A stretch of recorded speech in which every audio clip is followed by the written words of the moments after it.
Yes, ayan, magandang araw mga kagalawan. And once again, this is your brother Emilio in Korea. And welcome to my vlog. So, sa liwat, again, nandito tayo sa isang shipyard dito sa Jeonnam-do, South Korea. And today, for today's vlog, ipapakita ko sa inyo kung ano yung ginagawa namin araw na to. And we are building or nag-fit up kami ng isang T-block which is para sa container ship na kung saan ang pinaka main materials niya, isa sa mga pinaka-importante pagdating sa container ship is yung cell guide. So, yun ang ibabagi ko sa inyo kung paano namin pinifit up ang cell guide sa ganitong environment. Isa sa mga challenges namin pagdating sa cell guide is yung working area kung saan kita comfortable. Unlike sa other company na ang cell guide fit up doon is nakatayo yung tao pag lagay natin sa pag overhead ang cell guide. And then sa ibabaw, wala namang problema kasi meron naman tayong mga scaffolding.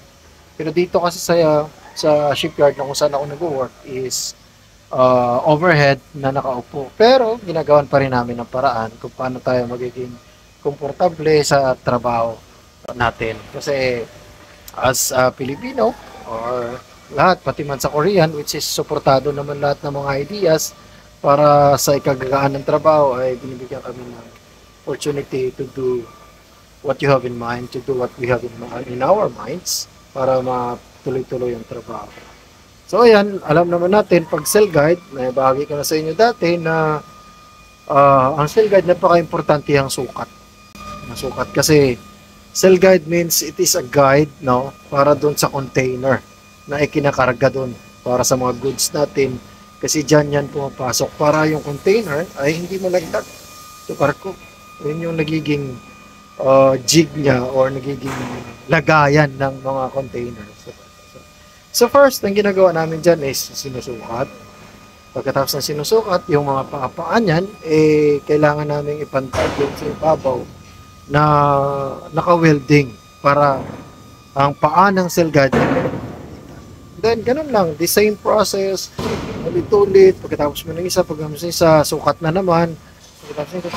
Kasi once na nagkamali yung sukat mo rito, yung isang pagkakamali, mali na lahat. So, ulitin mo yan. Kasi pagdating sa inspection, or yung PUMSA, or yung surveyor, kailangan lahat dyan pantay-pantay at ang mga paa pantay din. Kasi nililevel ka. So, ayan mga bro, once again, this is your bro Emilio in Korea. Sana may natutunan kayo pagdating sa mga trabaho dito sa shipyard or sa shipbuilding. Hopefully, if ikaw interesado na magtrabaho sa isang shipyard dito sa South Korea, mag-apply ka sa POAA, magkumuha ka ng exam, kumuha ka ng KLT, yan, Korean Language Test, and piliin mo ang shipbuilding. Pagdating na, hopefully makapasa ka.